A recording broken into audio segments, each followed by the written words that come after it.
La revue de presse d'Europe 1, Christophe Bordet. Question à la une ce matin. Qui sera le prochain pape ? Emmanuel Macron tenterait de peser sur le scrutin dans la chapelle Sixtine. L'Esprit Saint choisit-il le pape ? Questionne ce matin le journal La Croix. Eh bien, peut-être pas. L'Élysée démentira sans doute, mais selon plusieurs journaux conservateurs italiens, ce serait Emmanuel Macron qui essaierait de peser dans le choix du prochain chef de l'Église catholique. Il s'incruste même dans le conclave, titre indigné le journal Libero. La grandeur de Macron ne connaît pas de limite, s'offusque pour sa part il tempo, ou bien encore Macron veut même choisir le pape à la une de la Verità. Salve de titres de presse italienne rassemblés par le Parisien aujourd'hui en France sur son site internet. La raison de leur agacement, 2 repas récents du chef de l'État français à Rome, le 26 avril, 5 jours après la mort du pape François. Emmanuel Macron aurait réuni 4 cardinaux français autour d'un déjeuner à l'ambassade de France. Jean-Marc Aveline, archevêque de Marseille, possible futur pape. Christophe Pierre, nonce apostolique aux États-Unis. Philippe Barbarin et François Bustillo, évêque d'Ajaccio. Le journal Libero accuse le chef de l'État de vouloir favoriser le candidat français au Saint-Siège, l'archevêque de Marseille, Jean-Marc Aveline. S'il parvenait à élever son cardinal favori au trône pontifical, le président français retrouverait instantanément du poids international, analyse le quotidien. Prêt à tout pour remonter dans les sondages qui le voient en chute libre, le locataire de l'Élysée aurait même pensé à jouer un rôle lors du prochain conclave. Attaque quant à lui Il Tempo qui affirme que la candidature d'Aveline connaît une forte croissance au Vatican. Selon ce journal, Macron aurait interrogé les cardinaux français sur la manière de construire un consensus autour de l'archevêque de Marseille. Je le redis, l'Élysée va sans doute démentir. Christophe, si l'on en croit maintenant Gérald Darmanin, les magistrats seraient bien inspirés d'invoquer l'Esprit Saint pour veiller sur leurs finances. Oui, le garde des Sceaux, lui en tout cas, veille tant bien que mal sur les budgets attribués aux juges, et Gérald Darmanin voit rouge. On apprend ce matin dans le Figaro que le ministre de la Justice vient de leur tirer les oreilles dans une circulaire. Il leur rappelle dans cette missive que les frais de justice sont en augmentation constante depuis des années. Aux juridictions donc de réduire au plus vite leur train de vie, cela représente quand même presque 800 millions d'euros. Gérald Darmanin insiste sur la nécessité d'instaurer une culture de la mesure. Il rappelle au passage aux chefs de cour leur devoir de rigueur sur 2 points. D'abord, l'usage des techniques d'enquête comme la géolocalisation et les interceptions. Il ferait appel pour cela à des opérateurs privés extrêmement coûteux, figurez-vous, alors qu'il existe un organisme public pour faire exactement le même travail. La circulaire s'inquiète aussi des frais de gardiennage de véhicules saisis qui se montent pour la justice à plusieurs millions d'euros chaque année, alors que les présidents et les procureurs seront reçus à partir de la semaine prochaine par le garde des Sceaux. On assure du côté des premiers que tout cela les conforte dans ce qu'ils essaient de faire tous les jours. Bon, ils essaient, soit.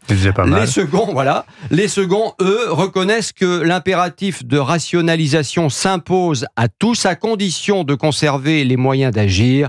Ah là là, le manque de moyens, toujours le manque de moyens de la justice. Oui, alors Christophe, le ministre de la Justice, comme le ministre de l'Intérieur, suivent de près aussi ce que l'on appelle les éco-terroristes, nous raconte ce matin le Figaro. Et oui, grand dossier sur 2 pages, titré Nucléaire ferroviaire, 49 grands projets dans le viseur des saboteurs. Le journal raconte que le renseignement territorial surveille les écologistes radicaux et l'ultra-gauche comme le lait sur le feu. Ça peut partir en vrille à tout moment, des actions violentes possible par des bandes pouvant être carrément armées et rêvant du grand soir.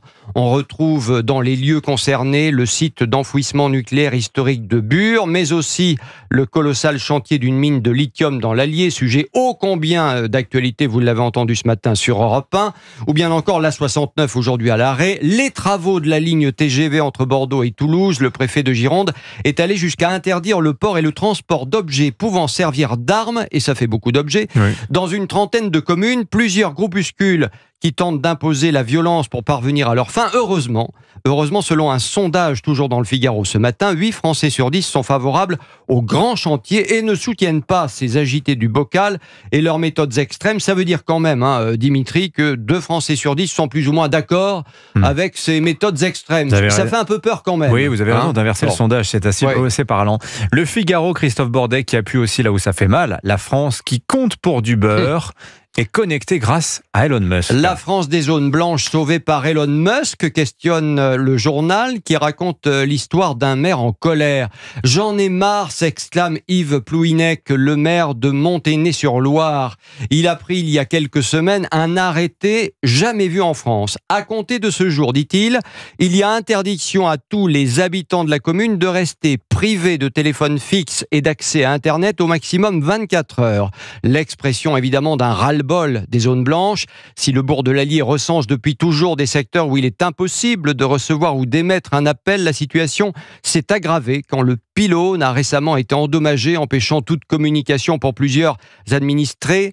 On oublie parfois que c'est dangereux de laisser des personnes âgées une nuit ou deux sans lien avec l'extérieur, souligne l'édile. Si quelqu'un tombe, on fait comment ? Les zones blanches vont-elles un jour disparaître ? C'est toute la question.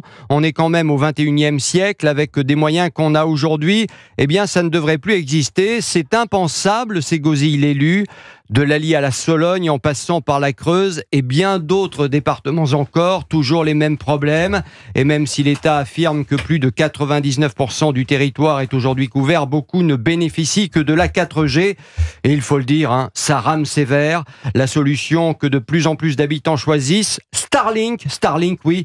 Les gros engins spatiaux du Trumpien Elon Musk, plus de 10 000 Français peuvent désormais surfer à la vitesse de la lumière sur Internet au milieu de nulle part, c'est pas beau.